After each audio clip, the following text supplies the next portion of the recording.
Welcome to the Global Investor Podcast. The goal of this podcast is to offer investors and entrepreneurs insights and practical advice to dramatically improve the kinds of deals you invest in and the returns you get. My name is James Evenson. I am one of the partners at Crown Private.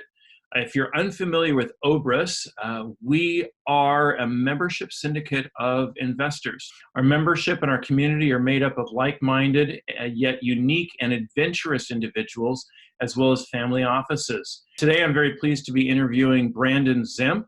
Brandon is a blockchain entrepreneur. We first met about 2.5 years ago. He had just finished his undergraduate degree in neuroscience at Pitzer College in the state of California.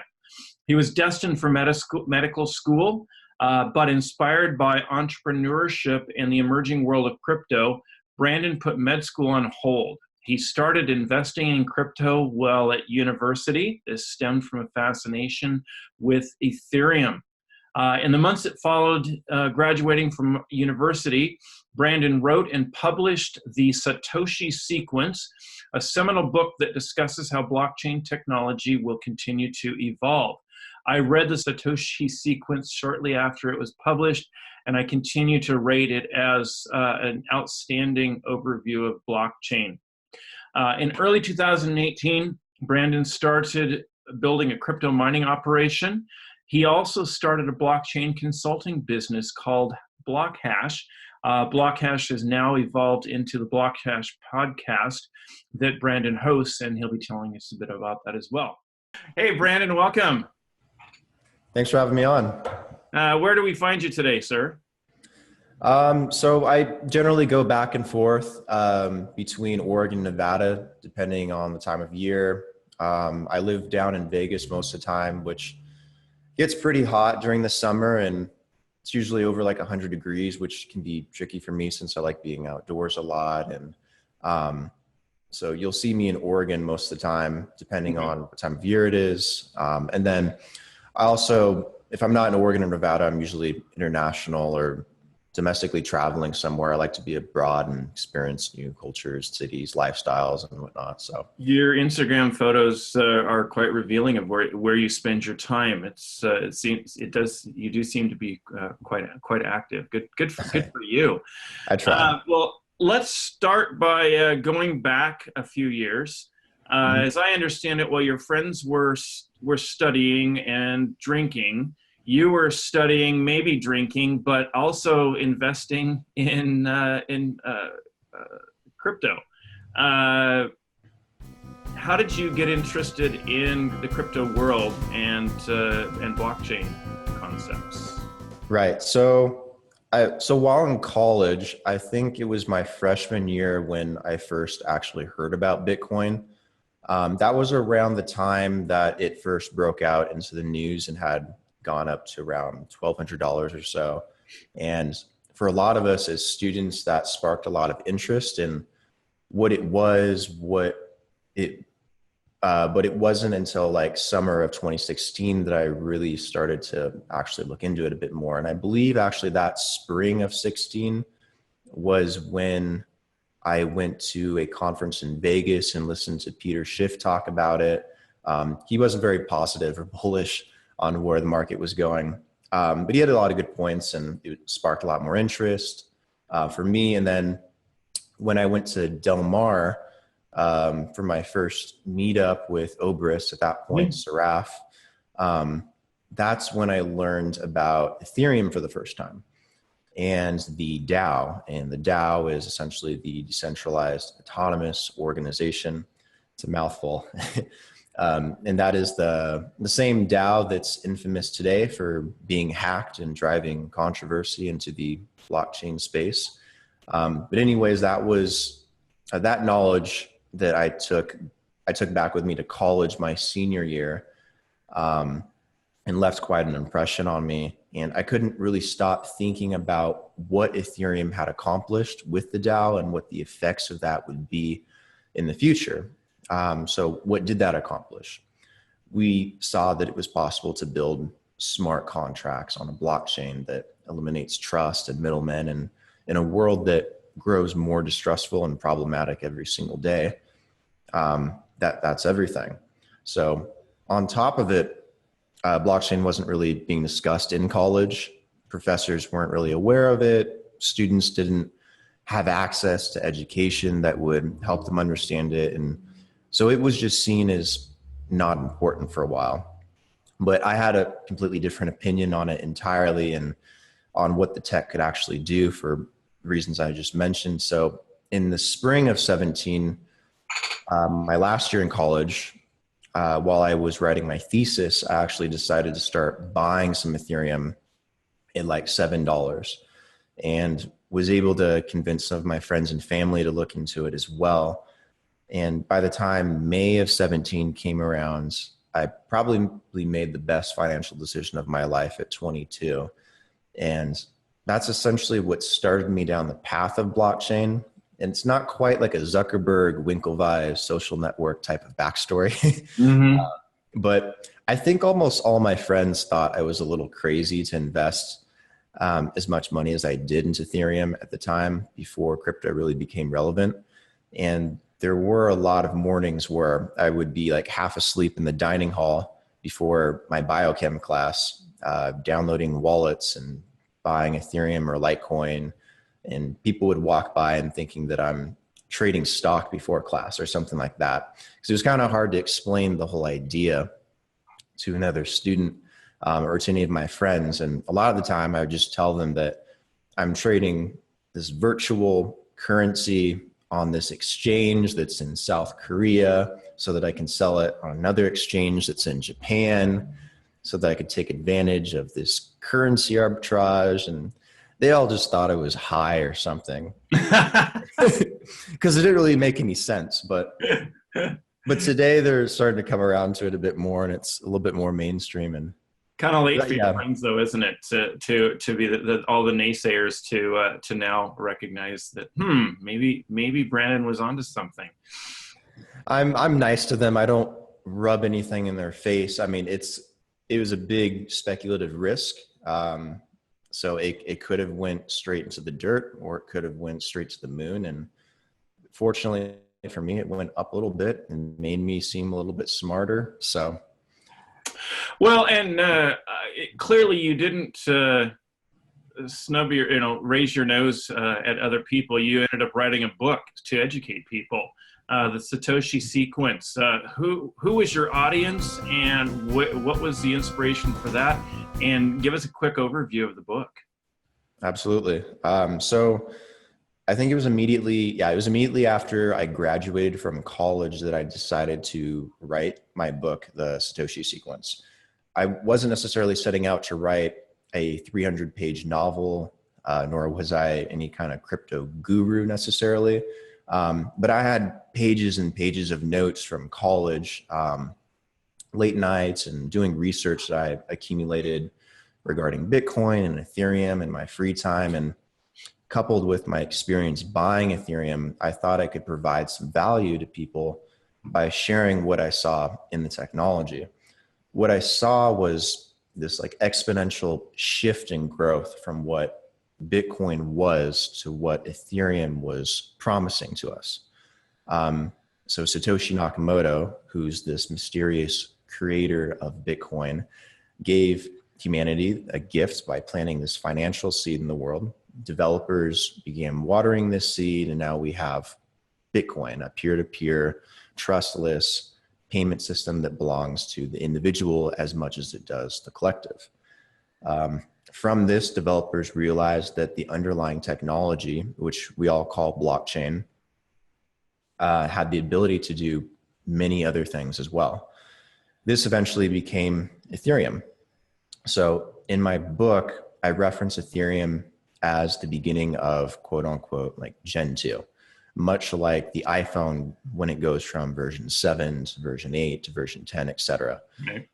It's a never ending growing process. And at the core of my book, this is eventually the takeaway that this technology will continue to be revolutionary for years to come, hence the title, the Satoshi Sequence. And I wrote it for the average person that is new to blockchain, mostly for students that might want to build a career in blockchain or go down that path, and to help paint a picture for them of where the industry might take us. So that's also kind of my general audience. Right. Well, I can tell you, I read it just after you released it, and I remember we were meeting up. We had an Obris event in Austin, Texas, and I remember we promoted the book there. Mm-hmm. But I can remember writing in the event was primarily focused on blockchain. This was a little over a year and a half ago, and I remember writing in the Uber to the hotel.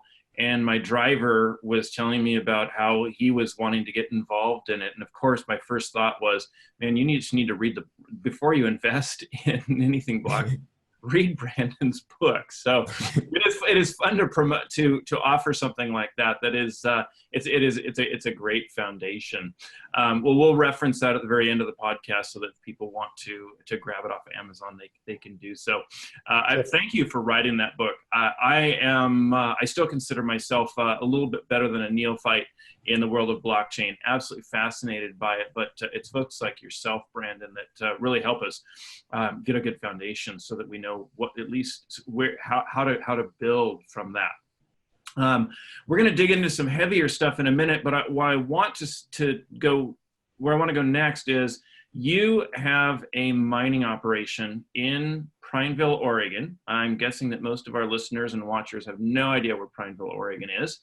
Right. So for those listening and watching, if you look at the map, look for Bend, Oregon, and Prineville is just a little bit north. High desert of Oregon, absolutely spectacular place. So tell us a bit about mining in Central Oregon. What do you have? What are you doing? Where are you going with that? Absolutely.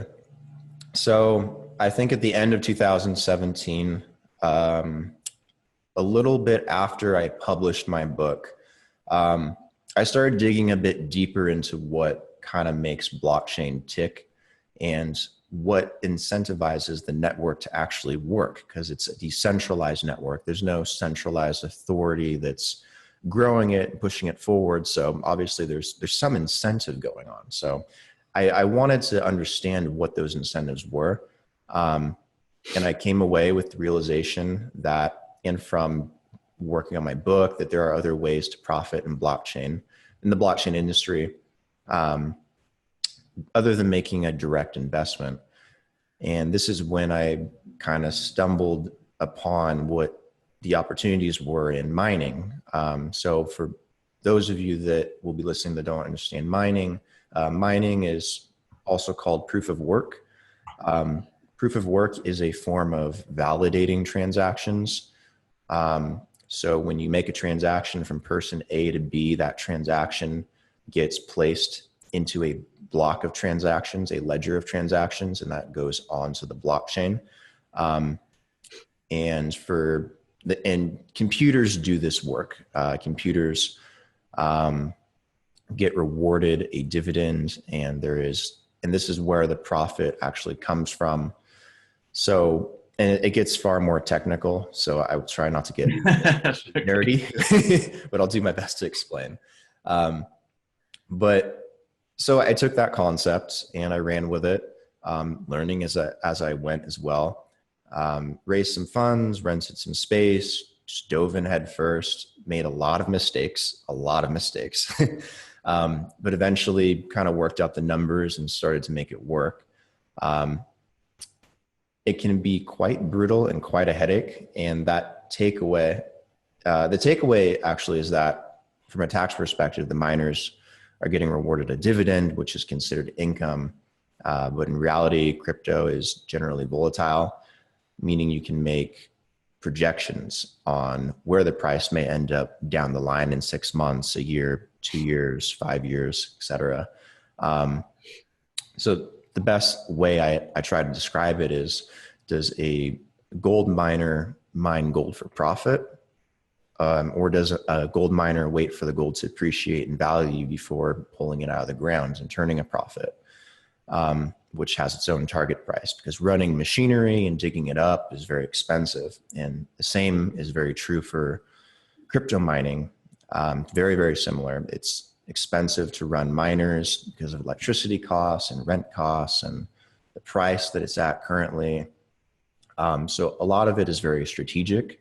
It's not necessarily just a plug and play type of thing.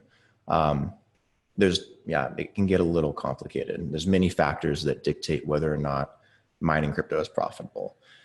And it kind of actually has its own market as well, so that you can kind of watch and analyze it over time. But overall, it's going well. I wouldn't recommend it to someone that doesn't have a solid understanding of how complicated it can become. But regarding Central Oregon, it was a good location because Central Oregon has low electricity prices. It has generally good weather. It's high desert. It's pretty cool. Get a lot of moisture during certain parts of the year, which keep it cool. And then even during the summer, it is pretty dry. So it's a good environment. Coupled with electricity prices, you can get some good deals on rent for warehousing. So overall, it's going well. That's kind of the whole mining setup in a nutshell. Yeah.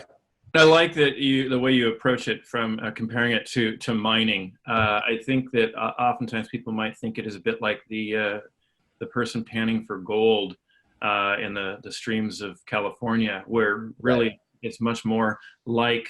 So I'm active in copper mining and industries that support that, and I watch as the copper mines oftentimes will have to run even when they're not.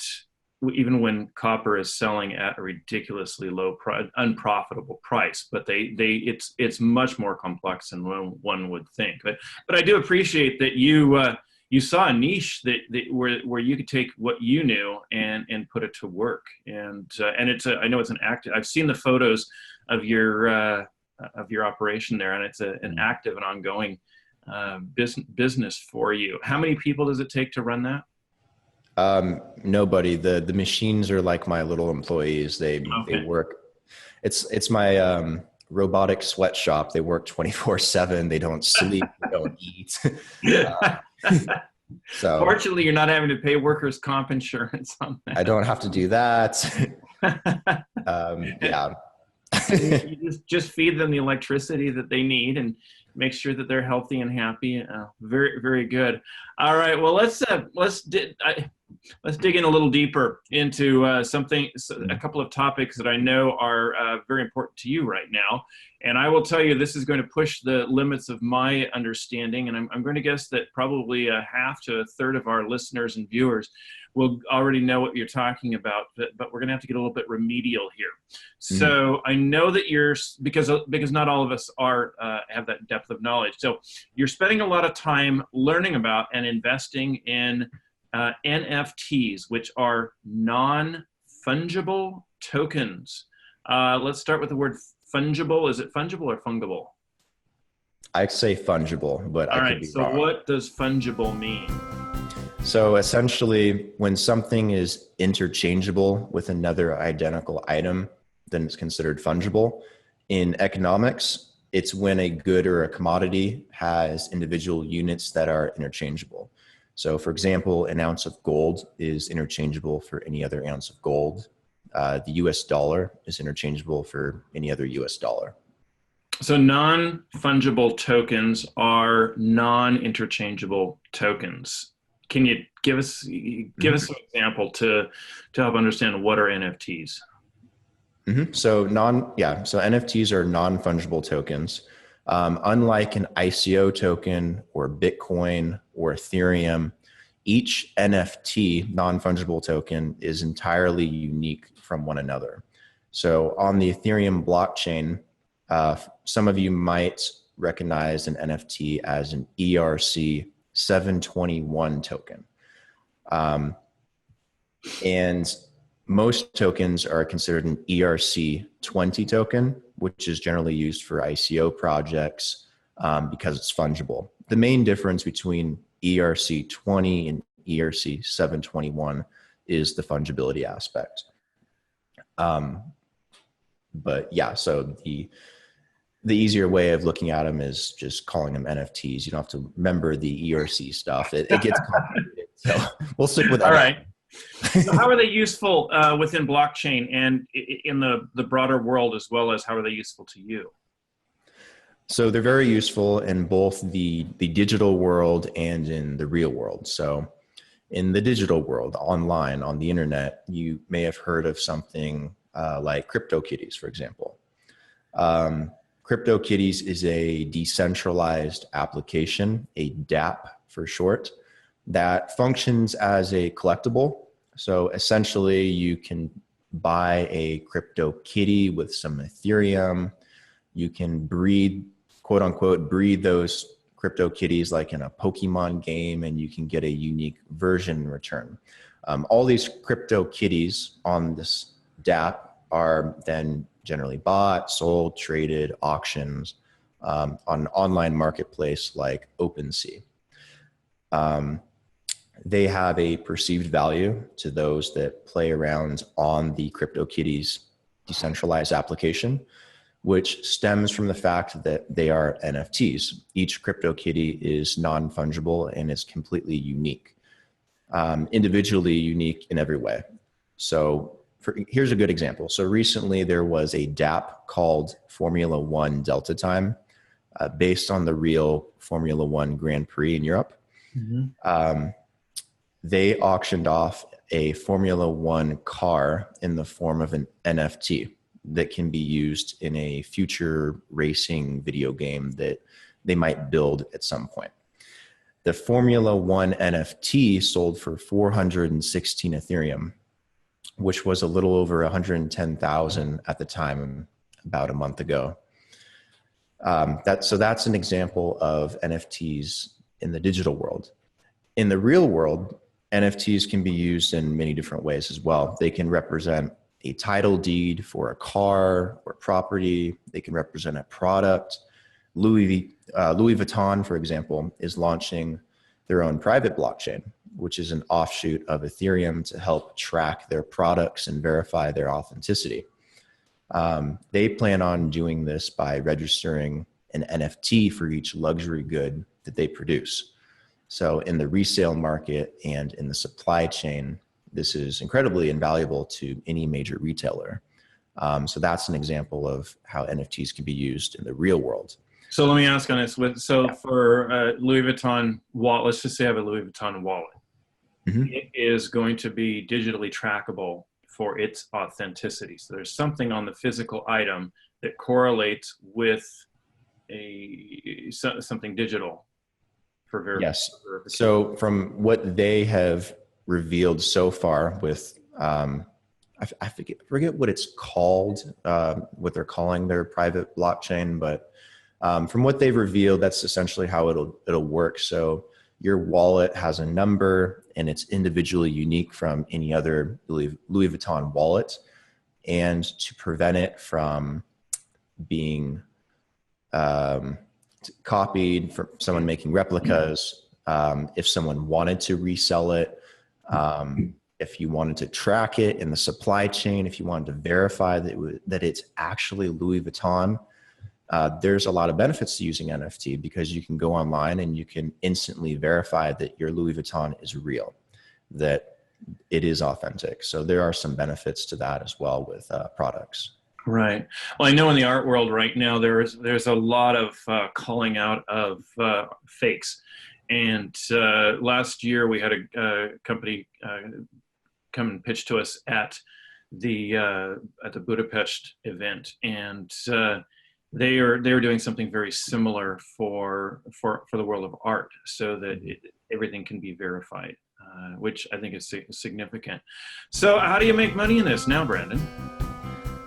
For me and most people, it's an investment opportunity. So whether the NFT represents a digital asset or a real world asset, they are, again, each entirely unique and have high speculative value.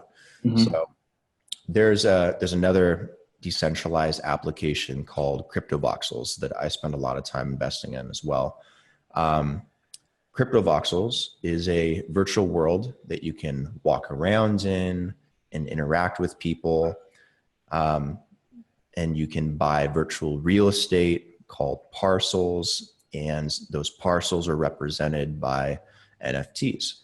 So if I thought that virtual reality is going to be a big, huge technological development, maybe because of what Facebook is doing to promote this space with Oculus, and that crypto voxels in the future might attract a lot of visitors for those in virtual reality, then owning an NFT parcel on that platform could present an investment opportunity that makes sense for advertising purposes, in-game items and retail, to entertainment. The list goes on and on.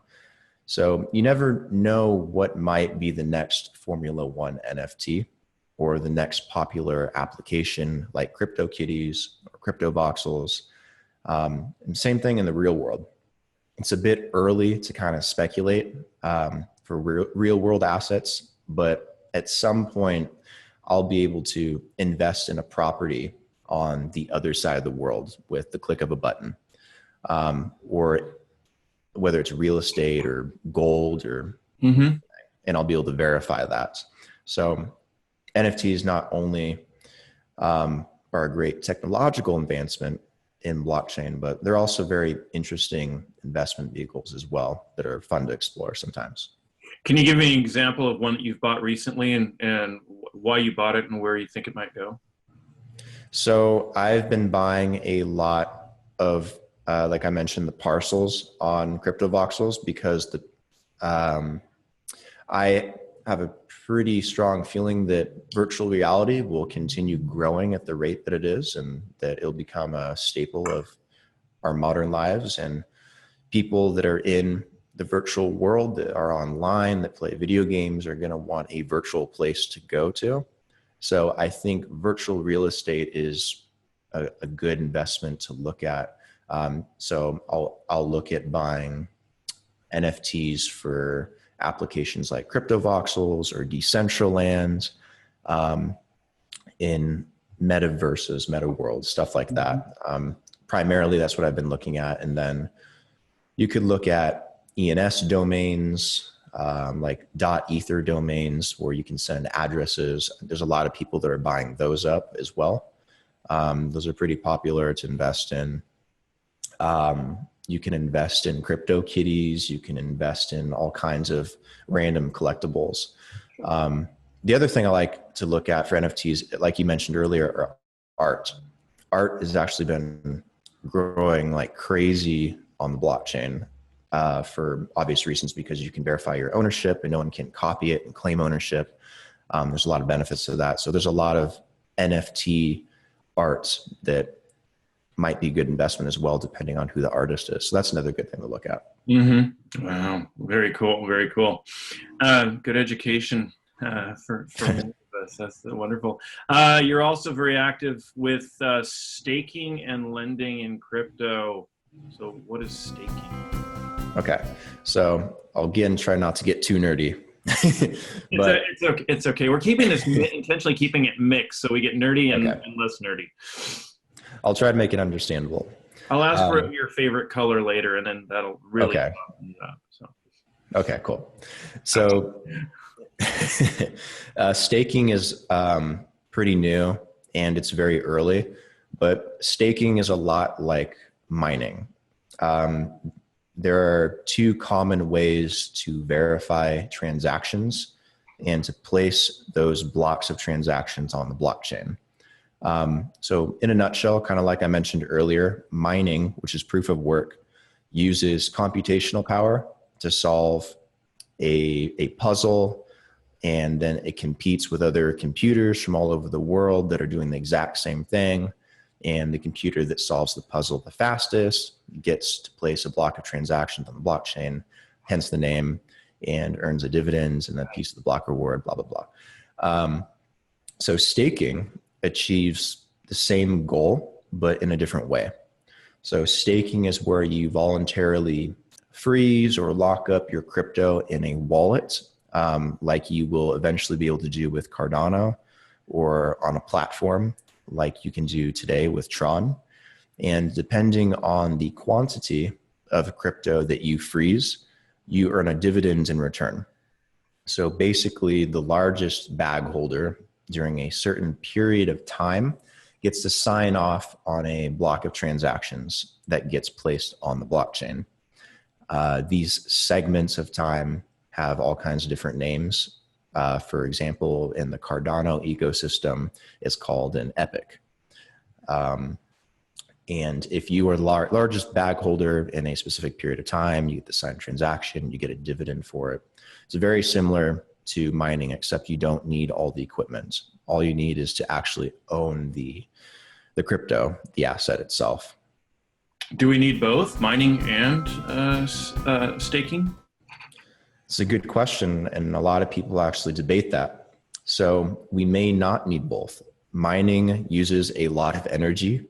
It's bad economically because it raises electricity prices. It's bad for the environment.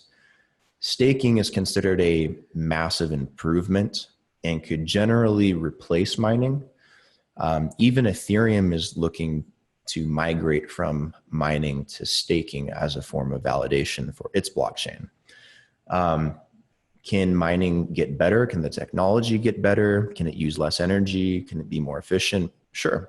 There's no guarantee that mining will disappear, and mining has been around for a very long time. If you look at Bitcoin, it's been around for like 10 years. Mining has been around with Bitcoin for 10 years. And if you mine Bitcoin, it's still profitable depending on the numbers. And that's due to a lot of factors, but staking does present a better solution. So you'll probably see a lot of projects that eventually move towards staking because it just offers more. Oh. And you've referenced lending and staking. Tell us about that. So lending is interesting when it comes to crypto. It gives you more crypto lending gives you more flexibility and generally has less restraints. So for example, one of the best platforms to borrow against your crypto is Nexo. I'll give you an example. So earlier this spring, Brock Pierce, who's a former child star for Disney and a number of other things, he bought a $1.2 million house in Amsterdam by using his Bitcoin as collateral on Nexo, which is pretty cool. What's awesome about Nexo is that you don't have a minimum payment. So while interest does accrue each day, you can pay it back over any time period you want, essentially. And there's no credit check process to go through or anything like that. As long as you have enough crypto as collateral, you can borrow against that crypto, and that's set at a certain ratio. And with that said, you probably don't want to borrow in a bear market and risk losing your collateralized crypto, which could be sold to pay back your loan. That's where a lot of people get kind of iffy and worried about crypto lending because they set a ratio, and people worry that if I borrow against my Bitcoin and Bitcoin goes down, then my Bitcoin might start getting sold to pay back the loan. So yeah, that's a risk that you run, but you might not want to borrow against your Bitcoin in a bear market because that's a real risk. But if you borrow against, people might want to be a little cautious about doing so. I would imagine the lenders would be a bit cautious right now as well. Right. But as the market slowly progresses upwards, it is a better opportunity to try it out while it's early. And with that said, I'm not offering tax advice. It should not be considered such. This is for educational purposes only. Exactly. No, I gotcha. But with that said, there are tax benefits to using Nexo. And I'm sure if you talk to your accountant, you'll realize that if you have massive unrealized capital gains, for example, in Bitcoin, you don't necessarily want to sell it right away because you may have a very, very large capital gains tax at the end of the day. But you can use something like Nexo to borrow against your Bitcoin, take advantage of liquidity legally, kick the can down the road. So there's also tax benefits to using Nexo, and it's an option people should consider exploring on their own as well. Again, you're not giving tax advice. Not at all. Please, listeners, viewers, please refer to contact your accountant about that. All right. Well, hey, this has been absolutely phenomenal, Brandon. I think that we need to go one step further and let people know about BlockHash. So you started it off as consulting, blockchain consulting. Mm-hmm. And now, is it primarily the podcast? Why don't you just give us an overview of that, and why would we want to watch and listen to BlockHash? So BlockHash started small as an idea. When you look at the landscape for the whole blockchain industry today, there's a lot of cool stuff going on at a very high level. And the average person has no idea how that works. They have no idea what's going on. Even I, being involved in it every single day, have a hard time understanding it all. So how is the average person ever supposed to use this stuff? What I've realized is that there's a massive gap in education between the technology, which is awesome, and the people that would like to use it that don't know how to use it. So with BlockHash, I started it with the idea to find a way to promote education for individuals, for small businesses, and especially for students that want to explore a possible career in blockchain or go down that rabbit hole. And the demand for blockchain jobs have spiked as well. I believe blockchain is the most in demand, even above TensorFlow for with AI, with Google, and it's growing very quickly. And the demand is there because there's not enough people that are coming out of college that understand crypto or blockchain and how it works. So the educational gap extends into colleges and high schools as well. And you can't necessarily blame any of them, but there's no education, and there's not a lot of education being put out. So with BlockHash, I wanted to come up with different ways to provide education. And one of those avenues was starting a podcast. Because a lot of people learn better hands-on, whether it's visual or audio. And since audio is getting very, very popular and podcasts are growing quickly, I thought it'd be prudent to start a podcast focused around educating people on blockchain and exploring the different things that are going on in the technology. And I've been doing that religiously since the beginning of 2019. And that has sucked up most of my life, and it's doing very, very well though. But I've noticed that it has helped a lot of people, and I get people thanking me every day for doing it, and that they find it interesting and they tune in all the time. And even though the audience is still small but growing quickly, it's awesome seeing that it's helping other people and find education around this stuff. And it also keeps me on top of my stuff as well. It keeps me focused and researching all the time. As you might know, doing a podcast, it keeps you engaged and locked in with whatever your topic is. So. Exactly. Yeah. Well, we will make sure that the access to the podcast, as well as the how to buy the Satoshi Sequence book, are available with your bio on the Global Investor Podcast. I just have two more questions for you. You're still early in your career. I know that you initially put med school on hold. What's going to happen in the next few years for you, and then where do you also see yourself 30 to 50 years from now when most of us are dead? Maybe we won't be dead. Well, the life expectancy is going up every decade right now. So, I mean, you'll probably live a very long time, and then I'll live even longer, and then my kids will live even longer. So you never know. Yeah, exactly. But over the next 30 to 50 years, that's a good question. So I see myself forging away as a pioneer in the blockchain industry and looking for new opportunities as it continues to develop. Some of those will be in investing, and hopefully those investments continue to grow over time and to compound. And then hopefully BlockHash also continues to grow and the podcast continues to grow. That could be a big source of revenue one day. It could also have a much wider reach, and it could help a lot of people get into blockchain.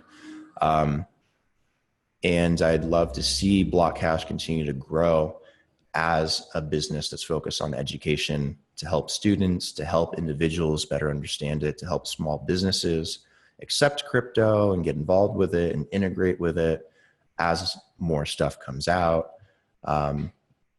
It's hard to predict where I want to be over the next 30, 50 years, but hopefully very successful.